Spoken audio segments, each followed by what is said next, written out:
नमस्कार साथियों, आप सभी का स्वागत है मेरे YouTube channel mathematics by Anil Jalda पे।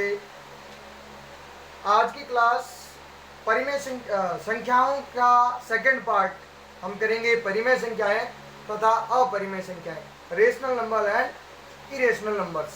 सबसे पहले है परिमेय संख्या। परिमेय संख्या किसे कहते हैं इसके बारे में बात करते हैं। परिमेय संख्याएं ऐसी संख्याएं जिनको हम P अपॉन Q के रूप में व्यक्त कर सकते हैं, परिमेय संख्याएं कहलाती है। ऐसी संख्याएं जिन्हें हम P अपॉन Q के रूप में व्यक्त कर सकते हैं, परंतु इनकी एक शर्त होती है कि P तथा Q दोनों ही क्या होने चाहिए, एक पूर्णांक होने चाहिए, और P कभी भी 0 के बराबर नहीं होता, तो ही परिमेय संख्याएं कहलाती है। सबसे पहला टॉपिक परिमेय संख्याएं।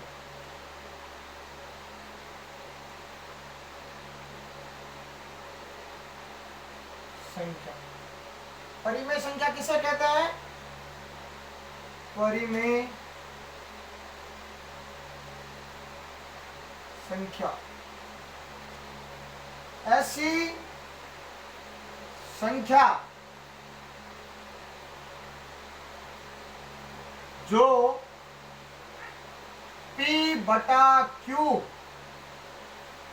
के रूप में लिखी जा सकती है, परिमेय संख्या कहलाती है। अब जैसे अब परिमेय संख्याएं होती कैसे हैं इसके बारे में। भाई सर, आपने ये तो बता दिया कि ये पी एफ बटा क्यू के रूप में लिखी जा सकती है, ये पी बटा क्यू। अब इस सम पी को हिंदी में कहते हैं अंश, और क्यू को हम हिंदी में कहते हैं हर। ठीक है। यहां शर्त क्या होती है? यहां शर्त होती है कि P तथा Q दोनों ही P तथा Q दोनों ही क्या होने चाहिए? दोनों क्या होने चाहिए? पूर्णांक। तथा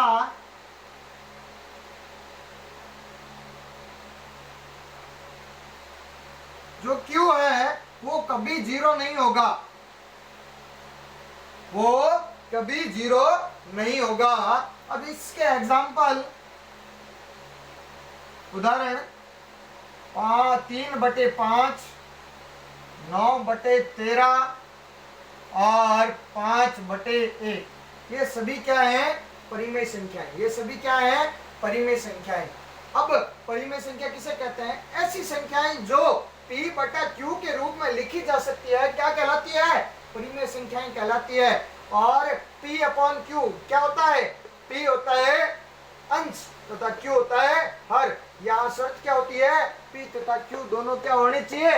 पूर्णांक। और Q कभी भी किसके बराबर नहीं होना चाहिए? 0 के। क्यों नहीं होना चाहिए? यदि किसी भी संख्या में, फॉर एग्जाम्पल, यदि किसी भी संख्या में कोई भी संख्या दे रखी अपने को 5/0, तो इसका आंसर आता है इन्फिनिट, जो एक परिमेय संख्या नहीं है। क्या नहीं है? परिमेय संख्या नहीं है। अच्छा, नेक्स्ट, परिमेय संख्या की विशेषताएं।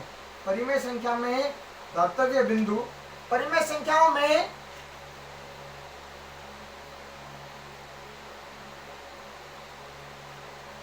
संख्याओं में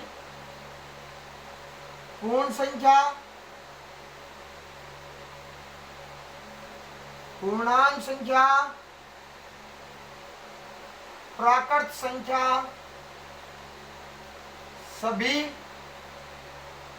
सम्मिलित होती है। क्या होती है? सभी सम्मिलित होती है। और परिमेय संख्याओं का P अपॉन Q के रूप में एक अद्वितीय निरूपण होता है। जो ये जो परिमेय संख्या है, इनका इनका इनका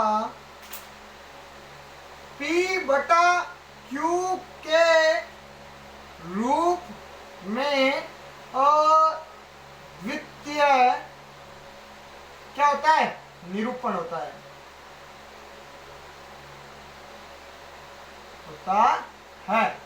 क्या होता है, P अपॉन Q के रूप में इनका अद्वितीय निरूपण होता है। जैसे 1/3, 2/6, 3/9, 4/12 डैश डैश डैश। अब ये जो होता है वो क्या कहलाता है, ये इन परिमेय संख्याओं का की तुल्य परिमेय संख्याएं कहलाती है। किसी भी एक इस परिमेय संख्या की ये सभी जो क्या है, तुल्य परिमेय संख्याएं हैं, ये एक दूसरे के तुल्य परिमेय संख्याएं, ये सभी क्या कहलाती है, तुल्य परिमेय संख्याएं। ये सभी क्या है, तुल्य परिमेय संख्याएं हैं, ये सभी तुल्य परिमेय संख्याएं हैं। सबसे पहली परिभाषा, ऐसी संख्याएं जो P अपॉन Q के रूप में लिखी जा सकती है क्या कहलाती है, परिमेय संख्याएं। और दूसरी परिभाषा है, दूसरा इसका क्या कह रहा है, वो स्टार पॉइंट, इन्हें किस रूप में लिखा है, P अपॉन Q क्या होता है, अंश होता है तथा हर होता है। जहां P तथा Q दोनों ही क्या होते हैं, पूर्णांक होते हैं, और Q कभी भी क्या नहीं हो सकता, जीरो नहीं हो सकता। और इसके एग्जाम्पल आपको दे रखे हैं, 3/5, 9/13, 5/1, ये सभी क्या है, परिमेय संख्याएं। फिर 5/0, अब यदि इसका Q 0 हो तो क्या होगा, ये परिमेय संख्याएं नहीं होगी, क्योंकि 5/0 क्या होता है, 5/0 क्या होता है, 5/0 इंफिनिट होता है, इसलिए 5/0 इंफिनिट होता है, इसलिए ये कभी भी परिमेय संख्या का उदाहरण नहीं है। अब इसकी विशेषता, पहली विशेषता क्या होती है, सभी, सबसे पहले सभी प्राकृत संख्याएं क्या होती है, परिमेय संख्या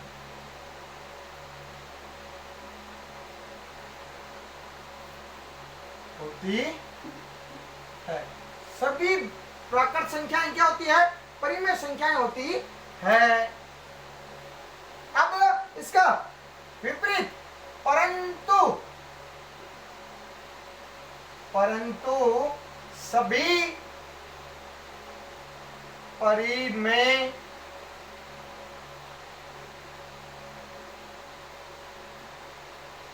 संख्याएं प्राकृत हो आवश्यक नहीं है। सबसे पहले क्या कह रहा है कि सभी प्राकृत संख्याएं जो अपने को दे रखी होती है, total natural numbers are rational numbers, but सभी प्राकृत संख्याएं परिमेय संख्याएं होती है, परंतु सभी परिमेय संख्याएं क्या हो, प्राकृत संख्याएं हो, ये आवश्यक नहीं है। सभी परिमेय संख्याएं प्राकृत संख्याएं हो, ये आवश्यक नहीं है। इसकी दूसरी विशेषता है शून्य भी एक क्या है, परिमेय संख्या है।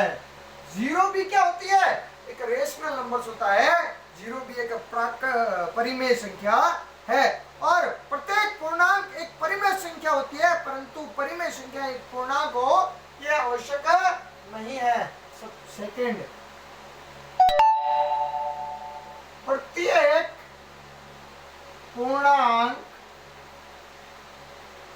पूर्णांक क्या होती है, परिमेय संख्या होती है। परंतु परंतु प्रत्येक परिमेय संख्या पूर्णांक हो आवश्यक नहीं है।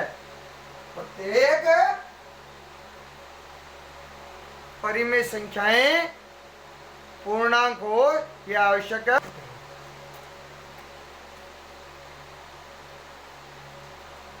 फोर्थ, चौथी विशेषता ये कह रही है कि सभी भिन्न संख्याएं क्या होती है? परिमेय संख्याएं होती हैं। सभी जो भिन्न है वो क्या है? परिमेय संख्याएं हैं। परंतु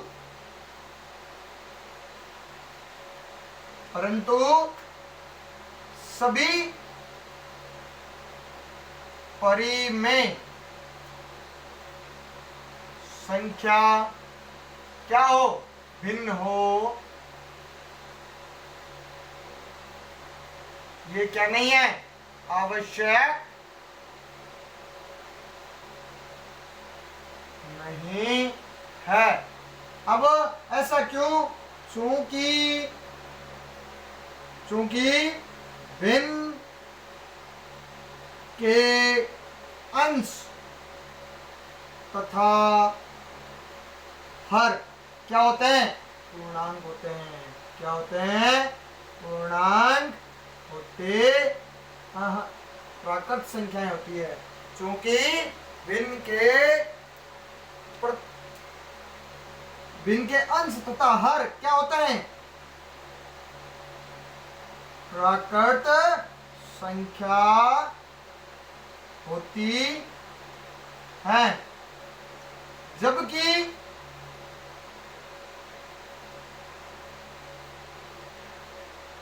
परिमेय संख्याओं में परिमेय संख्याओं में क्या होता है? ऋणात्मक भी हो सकती है और धनात्मक भी हो सकती है। परिमेय संख्याओं में अंश तथा हर क्या हो सकता है? अंश तथा हर धनात्मक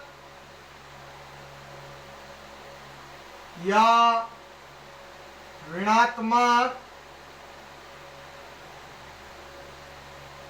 हो सकता है। फॉर एग्जाम्पल,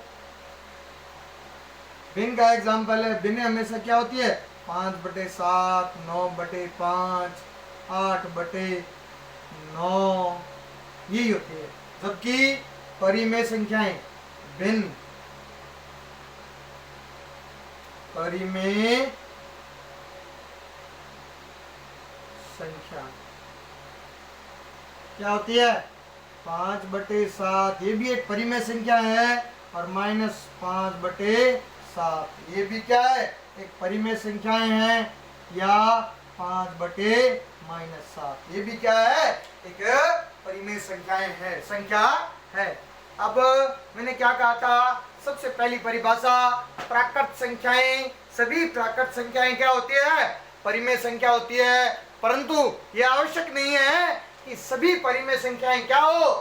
प्राकृत संख्याएं हो। और 0 यानी कि 0 भी क्या होता है? एक परिमेय संख्या होती है। प्रत्येक पूर्णांक परिमेय संख्या होती है। थर्ड, प्रत्येक पूर्णांक भी क्या होता है? एक परिमेय संख्या होती है।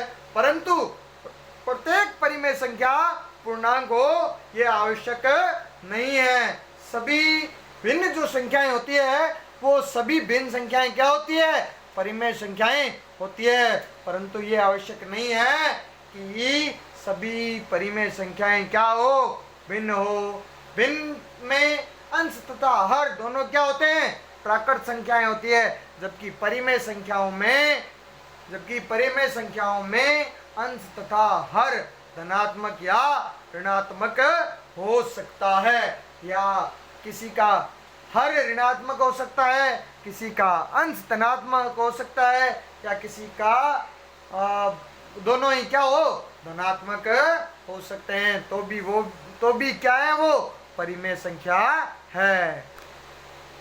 अब आता है परिमेय संख्याओं के प्रकार। How many types of rational numbers, परिमेय संख्याओं के प्रकार।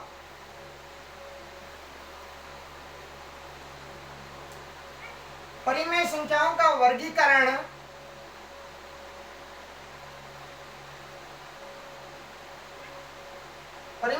का वर्गीकरण दो प्रकार से किया गया है। पहली धनात्मक परिमेय संख्या और दूसरी ऋणात्मक परिमेय संख्या। पहली कौन सी है, धनात्मक परिमेय संख्या, और दूसरी है ऋणात्मक परिमेय संख्या। धनात्मक परिमेय संख्या किसे कहते हैं, कितने से प्रकार की होती है परिमेय संख्या, दो प्रकार की, धनात्मक परिमेय संख्या और दूसरी ऋणात्मक परिमेय संख्या। धनात्मक परिमेय संख्या किसे कहते हैं, धनात्मक परिमेय संख्या। धनात्मक परिमेय संख्या किसे कहते हैं, धनात्मक परिमेय संख्याएं ऐसी परिमेय संख्याएं जिनका अंश तथा हर दोनों ही क्या हो, या तो ऋणात्मक चिन्ह से हो या धनात्मक चिन्ह से हो, तो ऐसी संख्याएं क्या कहलाती है, धनात्मक परिमेय संख्याएं। ऐसी परिमेय संख्याएं जिनमें P अंश तथा Q हर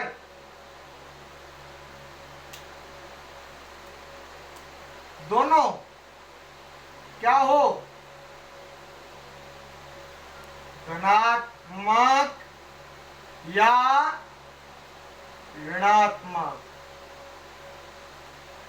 दोनों ही क्या हो, या तो धनात्मक हो या ऋणात्मक हो, तो वह क्या कहलाती है, धनात्मक परिमेय संख्या। धनात्मक परिमेय संख्या जैसे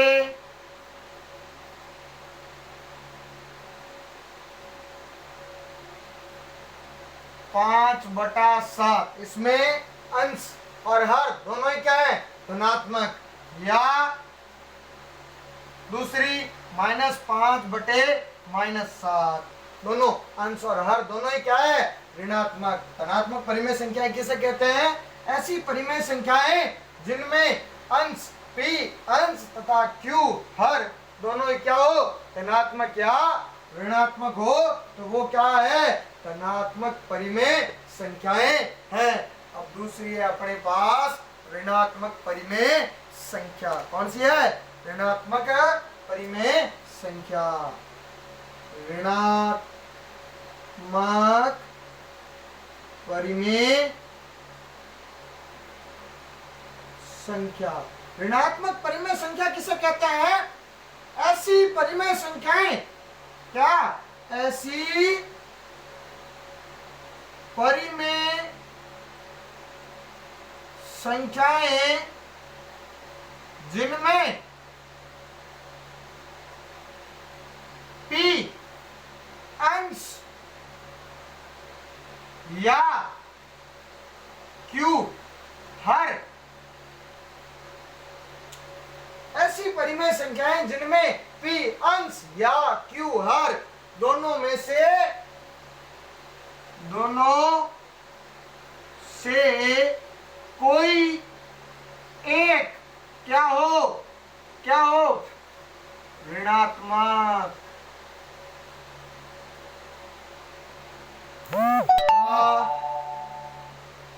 एक धनात्मक हो क्या कहलाती है?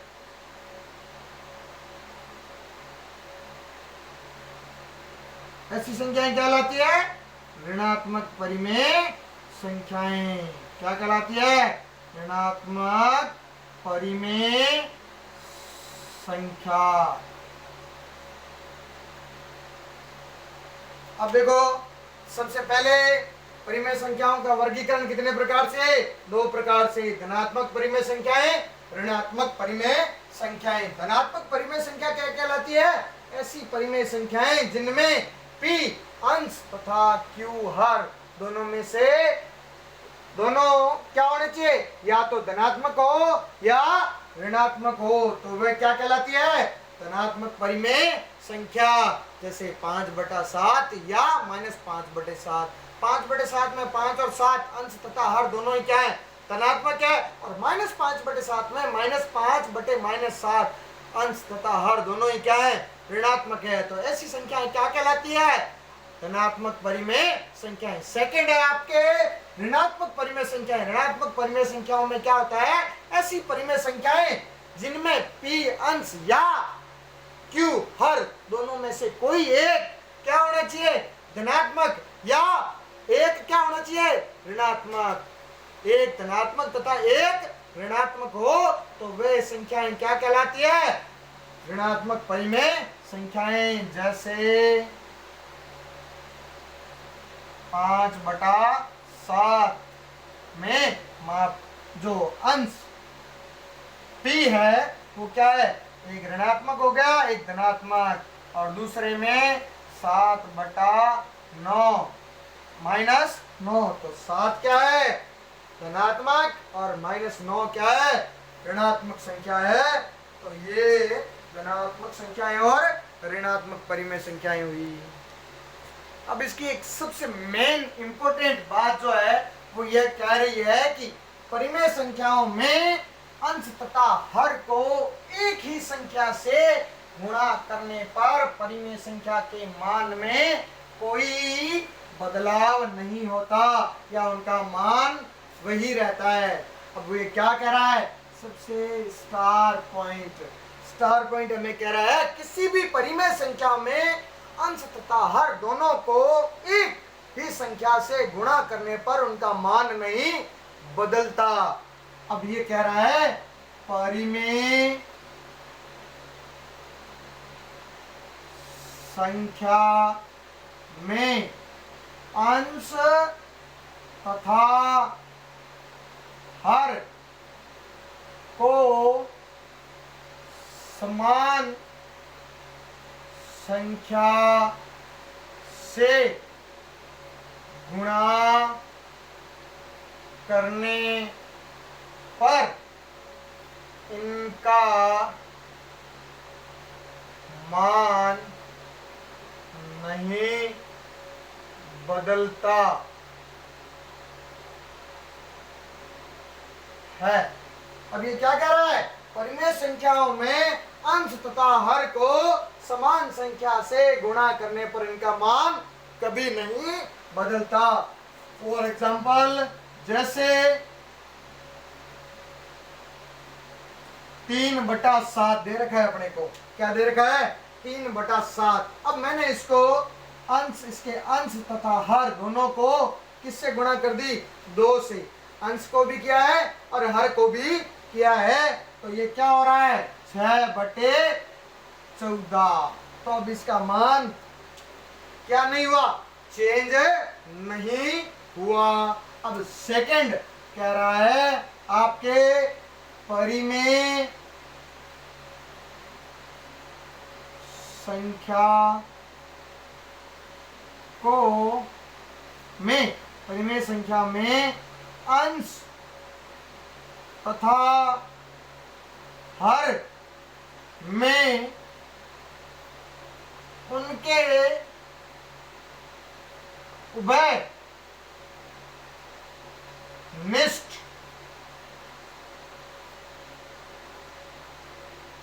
गुणज का भाग देने पर मान नहीं बदलता। क्या कह रहा है? यदि हम किसी परिमेय संख्याओं में अंश और हर के एक उभयनिष्ठ गुणज का भाग दे दें तो उनके मान में कोई बदलाव नहीं आता। जैसे एक संख्या है अपने पास 6/12, 6/12। अब मैंने इसका एक उभयनिष्ठ गुणनखंड है जिसके अंश तथा हर दोनों को किससे भाग दे दिया? 3 किससे भाग दे दिया? 3 से। तो 3 एकम 3, 3 दूणे 6 और यहाँ 3 चौके 12। तो इसका जो मान आएगा वो ही इसका मान होगा। ये क्या हो गया? अपने पास दो विशेषता हो गई। पहला कह रहा है परिमेय संख्याओं में अंश तथा हर को समान संख्या से गुणा करने पर इनका मान चेंज नहीं होता। और दूसरा कह रहा है परिमेय संख्याओं में अंश तथा हर को समान उभयनिष्ठ गुणज से भाग देने पर भी इनका मान नहीं बदलता। आज की क्लास यहीं समाप्त करेंगे। कल की क्लास में हम इनकी और विशेषताओं के बारे में पढ़ेंगे। चलो एक छोटा सा टॉपिक है इसके बीच में कि परिमेय संख्याओं का संख्या रेखा पर निरूपण वो कर ही लेते हैं। अब क्या है परिमेय संख्याओं का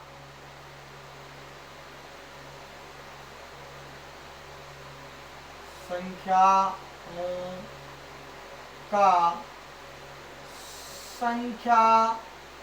रेखा पर निरूपण।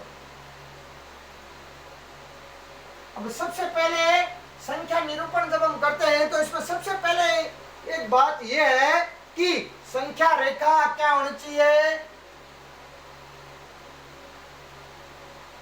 संख्या रेखा शून्य के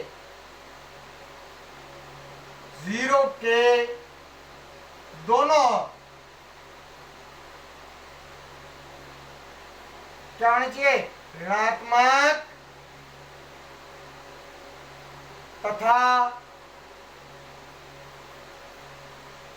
धनात्मक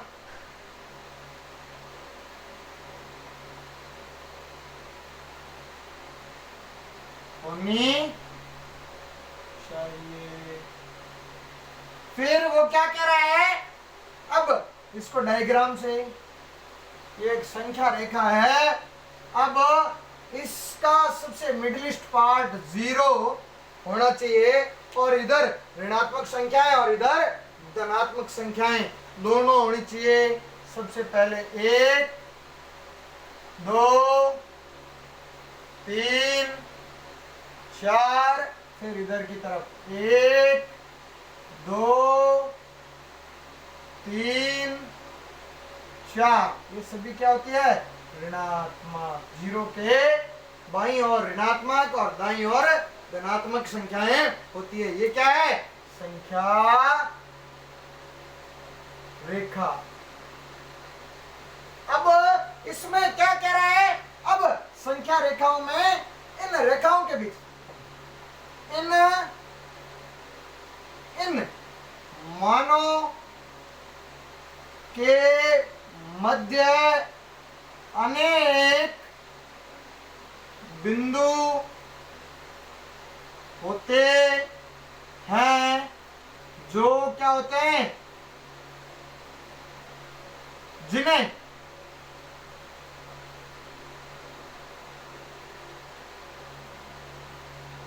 परिमेय संख्याओं में निरूपित करते हैं। अब ये क्या कह रहा है, परिमेय संख्याओं में, अब देखो ये संख्या रेखा है ना, जीरो के इधर 1 2 3 4, जीरो के इधर 1 2 3 4, वो क्या है -1 -2 -3 -4। अब यह क्या कह रहा है कि इनके बीच में बहुत सारे वर्ड होते हैं, जैसे मेरे को 1/2 को निरूपित करना है। अब ये बीच में, इनके बीच में अनेक सारी संख्याएं होती है, 1 से लेकर 10 तक तो हमें स्केल में दर्शाई हुई होती है और बाकी तो होती है। तो जैसे मुझे 1/2 को संख्या रेखा पर लिखना है, तो इसके जब सबसे मिडलिस्ट जो पार्ट है वो क्या होगा, 1/2। ठीक है, फिर इस तरीके से हम क्या करते हैं, संख्या रेखा पर संख्याओं का निरूपण, परिमेय संख्याओं का निरूपण करते हैं। चलो आज की क्लास हम यहीं समाप्त करते हैं। आप सभी से आशा करता हूं कि सभी मेरे YouTube चैनल को ज़्यादा से ज़्यादा सब्सक्राइब, शेयर और लाइक करेंगे। आप सभी का बहुत बहुत धन्यवाद।